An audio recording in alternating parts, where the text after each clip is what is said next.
শিক্ষার্থী বন্ধুরা, তোমরা অবশ্যই আল্লাহর ইচ্ছায় ভালো আছো। আল্লাহর অশেষ রহমতে আজকে তোমাদের সামনে আমরা রাসায়নিক বিক্রিয়ার শ্রেণীবিভাগ নিয়ে আলোচনা করব। আজকে রাসায়নিক বিক্রিয়া অর্থাৎ দশম শ্রেণীর রসায়ন বিজ্ঞানের রাসায়নিক বিক্রিয়া চ্যাপ্টারের রাসায়নিক বিক্রিয়ার শ্রেণীবিভাগ যেখানে নিয়ে আলোচনা করব। রাসায়নিক বিক্রিয়াটা হলো যে প্রক্রিয়ায় এক বা একাধিক বস্তু এক বা একাধিক নতুন বস্তুতে পরিণত হয়, ওই প্রক্রিয়াটাকে আমরা রাসায়নিক বিক্রিয়া বলি। অর্থাৎ যে প্রক্রিয়ায় এক বা একাধিক বস্তু এক বা একাধিক নতুন বস্তুতে পরিণত হয় বা রূপান্তরিত হয়, ওই প্রক্রিয়াকে আমরা রাসায়নিক বিক্রিয়া বলে থাকি। তা রাসায়নিক বিক্রিয়ার শ্রেণীবিভাগ মোটামুটি আমরা তোমার এখানে দেখানোর চেষ্টা করেছি বন্ধুরা। এখানে রাসায়নিক বিক্রিয়ার শ্রেণীবিভাগ বলতে এখানে ইলেকট্রনের স্থানান্তরের ভিত্তিতে আমি এখানে শ্রেণীবিভাগগুলো দেখাইছি। অর্থাৎ ইলেকট্রন স্থানান্তরিত হলে রাসায়নিক বিক্রিয়া, সেই বিক্রিয়াকে আমরা রিডক্স বা জারণ বিজারণ বিক্রিয়া বলে থাকি। আর যে রাসায়নিক বিক্রিয়ায় ইলেকট্রনের স্থানান্তর ঘটে না, সেই বিক্রিয়াকে আমরা নন রিডক্স বা তোমার জারণ বিজারণ নয় এমন বিক্রিয়া বলে থাকি বন্ধুরা। যেখানে আমরা দেখেছি যে রাসায়নিক বিক্রিয়ার শ্রেণীবিভাগ ইলেকট্রনের স্থানান্তরের দিক থেকে বিক্রিয়া, যেমন যদি ইলেকট্রনের স্থানান্তর হয় তা বিক্রিয়াকে রিডক্স রিয়াকশন বা জারণ বিজারণ বিক্রিয়া বলি। আর যে বিক্রিয়া ইলেকট্রনের স্থানান্তর হয় না, সে বিক্রিয়াকে আমরা জারণ বিজারণ নয় এমন বিক্রিয়া অর্থাৎ নন রিডক্স বিক্রিয়া বলে চিহ্নিত করেছি। তো বন্ধুরা, এখানে দেখা যাক যে রিডক্স বিক্রিয়াগুলোর মধ্যে কী কী রিয়াকশন অন্তর্ভুক্ত। যেমন এখানে আছে সংযোজন বিক্রিয়া, ইংরেজিতে আমরা বলি যারা এডিশন রিয়াকশন, সংশ্লেষণ বিক্রিয়া, সিনথেসিস রিয়াকশন, বিয়োজন বিক্রিয়া, ডিকম্পোজিশন রিয়াকশন, প্রতিস্থাপন বিক্রিয়া, সাবস্টিটিউশন রিয়াকশন, দহন বিক্রিয়া, কম্বাসন রিয়াকশন। সো রিডক্স বিক্রিয়া, এই বিক্রিয়াগুলোতে সাধারণত তোমার ইলেকট্রনের স্থানান্তর হয়ে থাকে বন্ধুরা। এই কারণে আমরা এই বিক্রিয়াগুলোকে রিডক্স বিক্রিয়া বা জারণ বিজারণ বিক্রিয়া বলে থাকি।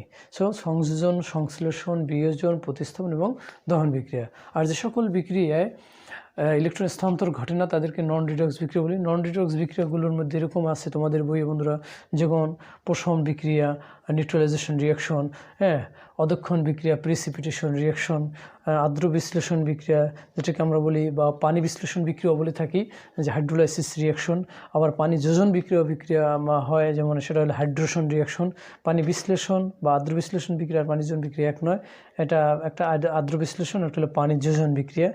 অন্যদিকে সমনীকরণ বিক্রিয়া হলো আইসোমারাইজেশন রিয়াকশন, আর হলো পলিমারকরণ বিক্রিয়া অর্থাৎ পলিমারাইজেশন রিয়াকশন। অর্থাৎ এই বিক্রিয়াগুলোতে সাধারণত ইলেকট্রনের স্থানান্তর হয় না, তাই এই বিক্রিয়াগুলোকে আমরা সাধারণত নন রিডক্স বিক্রিয়া বলে থাকি। সো আমরা এখন দেখি বন্ধুরা, এবার আমরা দেখি যে সংযোজন বিক্রিয়াটা কি। সংযোজন বিক্রিয়া হলো যে জারণ বিজারণ বিক্রিয়ায় একাধিক বিক্রিয়ক পদার্থ বিক্রিয়া করে যদি একটি মাত্র পদার্থ তৈরি করে, ওই বিক্রিয়াটিকে আমরা সংযোজন বিক্রিয়া বলে থাকি। অর্থাৎ যে রাসায়নিক বিক্রিয়া বা যে জারণ বিজারণ বিক্রিয়ায় একাধিক বিক্রিয়ক পদার্থ বিক্রিয়া করে যদি একটি মাত্র পদার্থ তৈরি করে, তাকে আমরা সংযোজন বিক্রিয়া বলে থাকি। যেমন বন্ধুরা, যদি এরূপ রিয়াকশন এরকম হতে পারে, যেমন এরকম বিক্রিয়ার ক্ষেত্রে একাধিক পদার্থ, সেই পদার্থগুলো মৌলিক পদার্থ সমন্বয় বিক্রিয়াটি হতে পারে, আবার মৌলিক যৌগিক পদার্থের সমন্বয় বিক্রিয়াটি হতে পারে, অথবা যৌগ সমন্বয় বিক্রিয়াটা হতে পারে। যেমন আমি যদি বলি এরকম যে সোডিয়াম প্লাস ক্লোরিন, এটা মৌলিক পদার্থের সমন্বয়ে সোডিয়াম ক্লোরাইড তৈরি করলো, ঠিক আছে, এটা একটা তোমার সংযোজন বিক্রিয়ার উদাহরণ। আবার calcium oxide plus carbon die oxide, তো এখানে তৈরি করবে ক্যালসিয়াম কার্বনেট, ঠিক আছে, মৌলিকের সমন্বয়ে একটি মাত্র পদার্থ তৈরি করলো। আবার এটা একটা যৌগ সমন্বয়ে একটা পদার্থ তৈরি করলো। আবার এরকম হয়, যেমন এটা একটা যৌগ প্লাস ক্লোরাইড প্লাস ক্লোরিন মিলে তোমার ফেরিক ক্লোরাইড হলো। তো এই বিক্রিয়াগুলো আমার সংযোজন বিক্রিয়া, অর্থাৎ এখানে একাধিক পদার্থ মিলে একটি মাত্র পদার্থের তৈরি করে।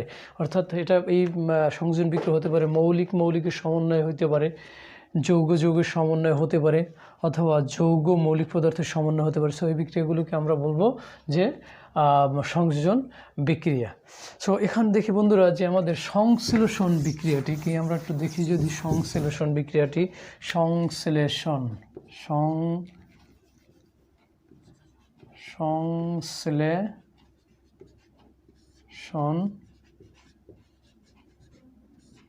বিক্রিয়া। সংশ্লেষণ বিক্রিয়া হলো সংযোজন বিক্রিয়ারই একটা অনুরূপ, অর্থাৎ সংযোজন বিক্রিয়ার একটা অংশ। অর্থাৎ যে জারণ বিজারণ বিক্রিয়ায় একাধিক মৌলিক পদার্থের সমন্বয়ে যদি একটি মাত্র পদার্থ তৈরি হয়, সেখানে মৌলিকের সমন্বয় হতে হবে, তখনই সেই সংযোজন বিক্রিয়াটি সংশ্লেষণ বিক্রিয়া বলে গণ্য হবে। অর্থাৎ যে রাসায়নিক বিক্রিয়ায় একাধিক মৌলিক পদার্থের সমন্বয়ে একটি মাত্র পদার্থ তৈরি করে সেখানে সংশ্লেষণ বিক্রিয়া বলা হবে। সেক্ষেত্রে বলা যায় সকল সংশ্লেষণই সংযোজনের মধ্যে পড়ে, কিন্তু অনেক সংযোজন বিক্রিয়া, যে সকল সংযোজন বিক্রিয়া মৌলিক বা যৌগিক পদার্থের সমন্বয় হবে বা যৌগ পদার্থের সমন্বয়, সে সকল সংযোজন বিক্রিয়া সংশ্লেষণের মধ্যে পড়ে না। শুধুমাত্র সেই সকল সংযোজন বিক্রিয়ার সংশ্লেষণ হবে যারা মৌলিক পদার্থের সমন্বয়ে একটিমাত্র পদার্থ তৈরি করবে, তাদেরকেই সংশ্লেষণ বিক্রিয়া বলা হবে। যেমন আমি যদি বলি, যেমন সোডিয়াম প্লাস ক্লোরিন বিক্রিয়া করে সোডিয়াম ক্লোরাইড তৈরি করলো। সো এটা মৌলিকের সমন্বয়ে এটা সোডিয়াম ক্লোরাইড একটিমাত্র পদার্থ তৈরি করলো। আবার আমি যদি বলি, যেমন ম্যাগনেসিয়াম প্লাস অক্সিজেন ইকুয়াল কি ম্যাগনেসিয়াম অক্সাইড, সো এটা একটা সংশ্লেষণ বিক্রিয়া হতে পারে। বাট আমি যদি লিখি এরকম যে ফেরাস ক্লোরাইড প্লাস ক্লোরিন বিক্রিয়া করে ফেরিক ক্লোরাইড তৈরি করলো। সো বন্ধুরা, এখানে এটা হলো একটা যৌগ, এটা হলো মৌলিক। সো এই মৌলিক যৌগের সমন্বয়, সো বন্ধুরা এই বিক্রিয়াটা আমার সংশ্লেষণ হবে না। শুধুমাত্র তিনটাই সংযোজন হতে পারে, তিনটাই সংযোজন বা তিনটার মধ্যে তিনটা সংযোজনের মধ্যে এইটা সংযোজন হলো, এটা সংশ্লেষণ হবে না। এটা সংশ্লেষণ হবে না এই শর্তে এখানে মৌলিক, এটা যদিও মৌলিক পদার্থ কিন্তু এটা মৌলিক পদার্থ নয়। আমার বিক্রিয়কে অবশ্যই মৌলিক পদার্থ থাকতে হবে। এই জন্য বলা হয় সকল সংশ্লেষণই সংযোজন, বাট সকল সংযোজন সংশ্লেষণ না। সো বন্ধুরা, আমরা এবারে বিয়োজন বিক্রিয়া নিয়ে আলোচনা করব। বিয়োজন বিক্রিয়াটা হলো, এটা হলো সংযোজন বিক্রিয়ারই একটি বিপরীত রূপ। অর্থাৎ যে বিক্রিয়ায় যে বিক্রিয়া একটি পদার্থ ভেঙে তার উপাদান বিভক্ত হয়ে যায়, অর্থাৎ যে বিক্রিয়ায় কোনো যৌগ তার উপাদান মৌলসমূহে বা উপাদান যৌগসমূহে বিভক্ত হয়ে যায়, তাকে বিয়োজন বিক্রিয়া বলে। অর্থাৎ এই বিক্রিয়াটা হলো সংযোজনের বিপরীত। যেমন এই বিক্রিয়াটা এরকম হতে পারে, যেমন ক্যালসিয়াম কার্বনেটকে যদি উত্তপ্ত করা হয় তাহলে calcium oxide plus carbon dioxide.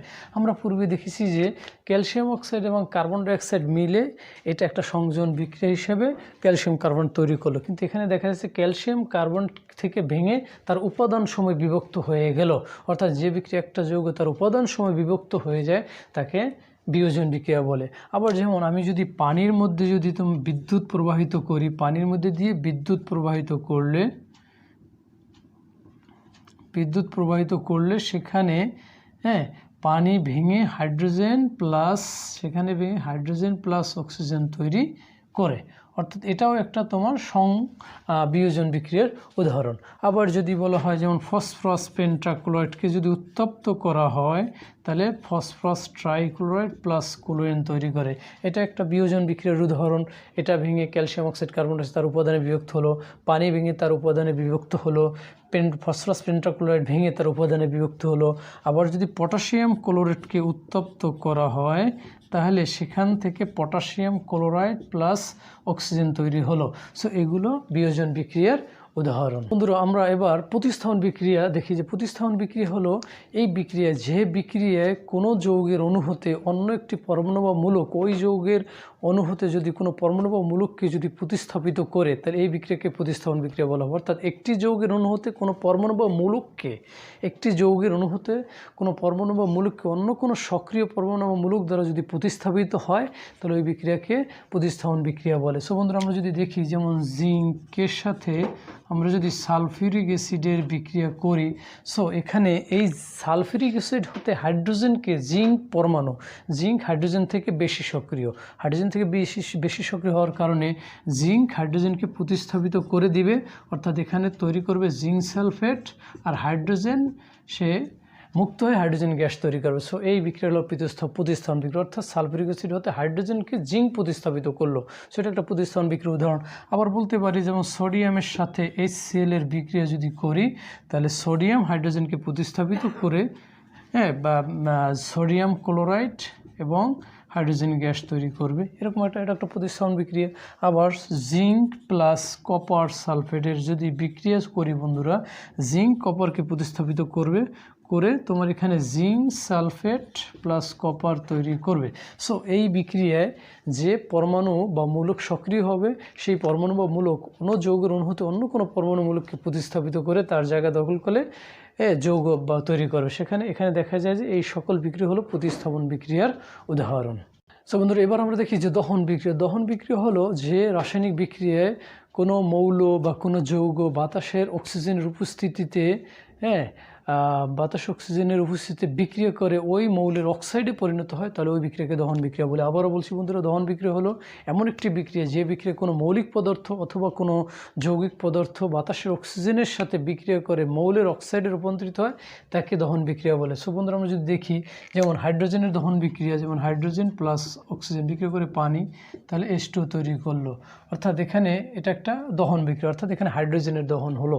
আবার যদি বলি তোমার মিথেন প্লাস অক্সিজেনের বিক্রিয়ায় কার্বন ডাইঅক্সাইড প্লাস পানি তৈরি করলো, তাহলে এটা একটা দহন বিক্রিয়া। এখানে মিথেনের দহন হলো, এখানে এই মৌলের যেমন কার্বনের অক্সাইডে পরিণত হলো, হাইড্রোজেনের একটা অক্সাইড ছিল পানি হিসাবে এখানে আমরা দেখতে পাই।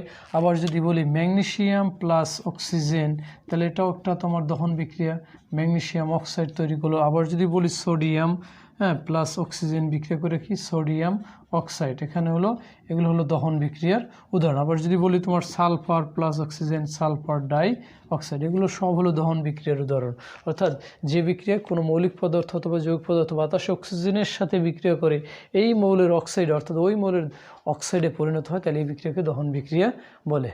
সো বন্ধুরা, আজকে এই আমরা রাসায়নিক বিক্রিয়া শ্রেণী বিভাগে যেখানে রিডক্স বিক্রিয়ার শ্রেণী বিভাগ নিয়ে আলোচনা করেছি, আমরা পরের ক্লাসে অবশ্যই নন রিডক্স বিক্রিয়া নিয়ে আলোচনা করব, সেখানে অবশ্যই তোমাদের দেখার আমন্ত্রণ। আর এই অবশ্যই আমার ভিডিওটি অবশ্যই নিজেরা শেয়ার করবে, লাইক দিবে, এবং আশা করি তোমরা যারা সাবস্ক্রাইব করবে সবাই ভালো থাকবে। আল্লাহ হাফেজ।